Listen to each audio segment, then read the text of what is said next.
শুভ সকাল বন্ধুরা, এখন বাজছে 9টা বাজতে 10। ব্যাগ নিয়ে নিয়েছি, বাজারের থলে বর নিয়ে নিয়েছে। আমরা যাচ্ছি এখন বাজার। আজকে হচ্ছে রবিবার। রবিবারে মেয়ের আসলে ইচ্ছে হয়েছে মাংস ঠাংস খাবার। সেই মাংস যদি পাই তো নিয়ে আসবো, সাথে একটু সবজিপাতি পেলেও আনবো। দারুণ হাওয়া দিচ্ছে বাইরেটা, একেবারে বিন্দাস মুড। তো চলো বাজার যাওয়া যাক। এখন বাজে 11টা 35। রান্নাঘরে দেখো মাংস নিয়ে এসেছি, পাঁঠার মাংস, অনেক দিন পরে। এদিকে দেখো পাট শাক কেটে ধুয়ে রেখে দিয়েছি, এটা বানাবো। আর এইদিকে মাংসের আলু কেটে রেখে দিয়েছি। আজকে খালি পাট শাক আর মাংস। এদিকে পেঁয়াজ কেটে রেখে দিয়েছি, মশলা পিষে রেখেছি। এর মধ্যে আছে রসুন, কাঁচা লঙ্কা, আদা, অর্ধেক পেঁয়াজ, আর কি দিলাম, গরম মশলা, গোটা গরম মশলা। এই দিয়ে মশলাটা কেটেছি। আর এখানে একটা বড় পেঁয়াজ আর ছোট একটা আধা পেঁয়াজ রয়েছে। এই দিয়ে আজকে মাংসটা রান্না করবো। এক গাদা মশলা আমি দেব না। নমক, আন্দাজ মতো নমক, আন্দাজ মতো হলুদ, জিরে গুঁড়ো দেবো না, অল্প ধনে গুঁড়ো, এমনি পেঁয়াজ। আগে দইটা দিয়ে দিই, টক দই। আমি পাঁঠার মাংসে দিই না, টমেটো দিই না, ভাল লাগে না আমার। এখানে 500 মাংস আছে। সর্ষের তেল, এইটা দিয়ে ভালো করে, আমি এমনি রান্নাতে তেল কম দিই, কিন্তু মাখার সময় একটু তেল দিই, যাতে একেবারে রসে বসে কষে হয়ে যায়। একটুখানি লঙ্কা গুঁড়ো, মানে মাংস এখানেই রান্না হয়ে গেল। কড়াইয়ে একটু পেঁয়াজ ফোড়ন দিয়ে, আর এই মশলাটা হাত দিয়ে মাখালে ভালো হয়, কিন্তু আমি মাখি না বাবা। তারপরে অন্য জায়গায় হাতটা চলে গেলে না লাফালাফি শুরু হয়ে যাবে, সে চোখ বলো বা অন্য জায়গায়, ভেবে নাও কোথায় কোথায় হতে পারে। সেখানে যদি গেল তখন তো মুখের বদলে অন্য কিছু জ্বলবে। আমার বর সলিড পিস ছাড়া খায় না। আমার মেয়ে অবশ্য সবই খায়, খালি চর্বি খেতে চায় না, তো আমি চর্বি আনি না। আমার মেয়েটা না লক্ষ্মী মেয়ে, এই জমানায় এমনি মেয়ে পাওয়া যায় না। এখন তো 11:30 বাজে।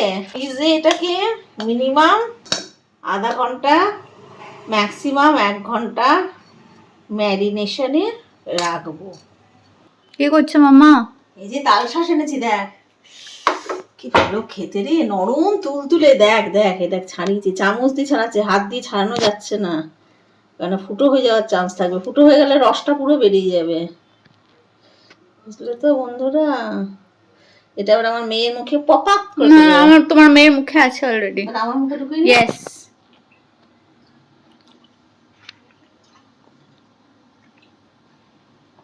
ভগবানের কি সৃষ্টি না, ভিতরে রসে ভরপুর। স্নান পুজো সব সারা, এসে গেছি রান্নাঘরে। শাক আর মাংসই খালি বানানো, ওই জন্য বেশি সময় লাগবে না। পাট শাকে আমি কালো জিরে আর রসুন ফোড়ন দিই। ঝোলও হয় পাট শাকের, কিন্তু আমার আবার শাকটাই বেশি ভালো লাগে, শুকনো শুকনো। শাকটা বানালেই বরঞ্চ আমাদের বাড়িতে খাবে।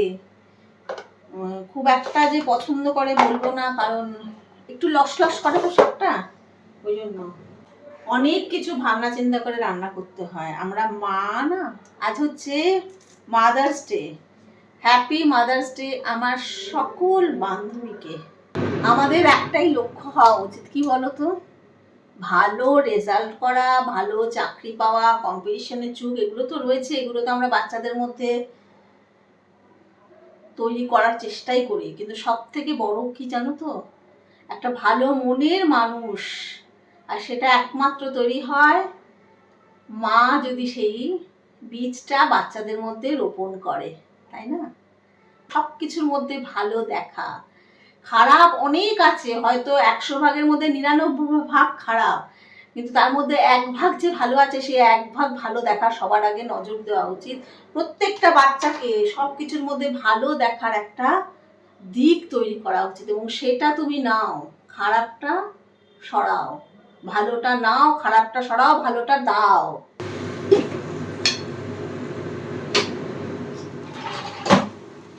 আর এত সব কথা, এই যে ভালো বীজ রোপণ করা, ভালো মনের মানুষ করা, এগুলো খালি মুখে বললে হবে না।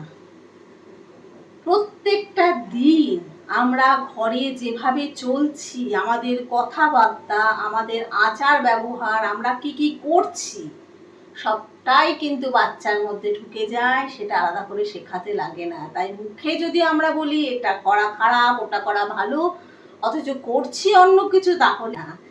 নিজের চরিত্র আগে শোধন করা উচিত, তবে নিয়েই বাচ্চা সেটা শিখবে। প্রত্যেক দিন আমরা মানে বাবা মা, বর, স্বামী স্ত্রী, অন্য ভাই, আশেপাশের লোকজন, তাদের সাথে কেমন ব্যবহার করছি, সেগুলো বাচ্চার মধ্যে বেড়ে ওঠে। আমরা ঘরে বসে কি আলোচনা করছি, কতটা পরনিন্দা পরচর্চা করছি, কতটা গঠনমূলক আলোচনা করছি, সেটাও বাচ্চাদের মধ্যে আসে। যদি আমরা ঘরে বসে নিয়ে এর নামে তার নামে সমালোচনা করি, সেটা কিন্তু বাচ্চার মধ্যে গ্রো করবে। আর আমরা যদি ঘরে বসে কোনো ভালো জিনিস নিয়ে আলোচনা করি বা কারোর ভালো দিক নিয়ে আলোচনা করি, সেটাও বাচ্চার মধ্যে আসবে।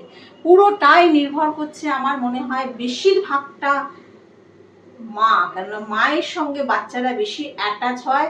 একটা স্টেজের পরে ছেলেরা বাবাদের প্রতি চলে যায়, কিন্তু মারা তো অনেক সহনশীল।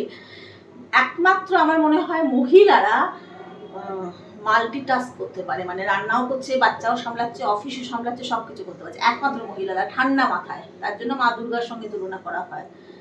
তো সমস্ত দিক থেকে কিন্তু মাদের নজর থাকে বাচ্চাদের উপর। ঘরের পরিবেশটাকে সুন্দর করে রাখতে পারলে বাচ্চা অটোমেটিক্যালি ভালো হবে, ভালো মনের তৈরি হবে। জীবনে চলার পথে ধাক্কা খাওয়া, খারাপ লাগা, ভালো লাগা, উন্নতি করা, এগুলো আমি মনে করি ম্যাক্সিমামটা লাক।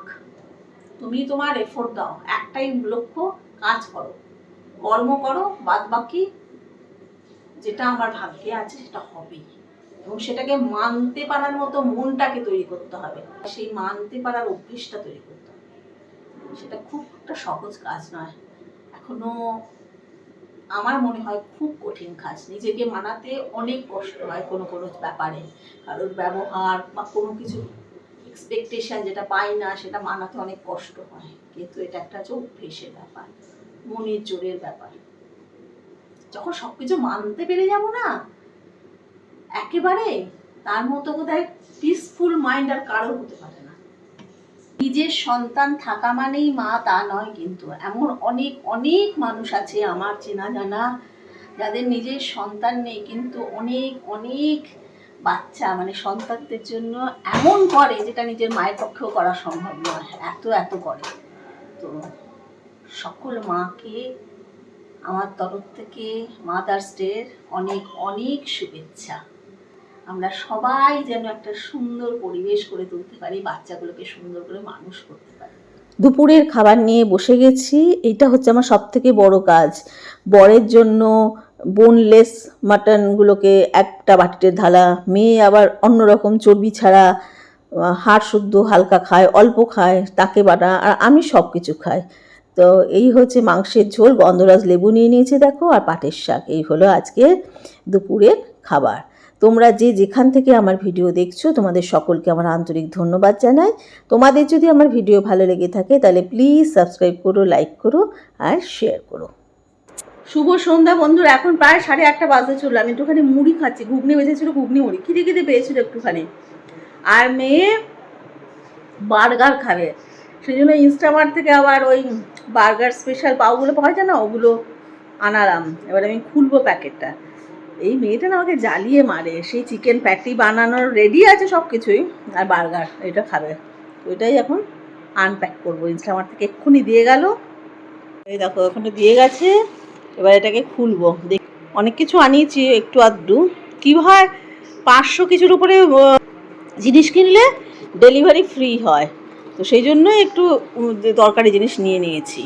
এই দেখো বার্গার স্পেশাল পাও, ওই উপরে তিল দেওয়াগুলো হয় না, আমি দুটো করলার প্যাকেট, গোলমরিচ,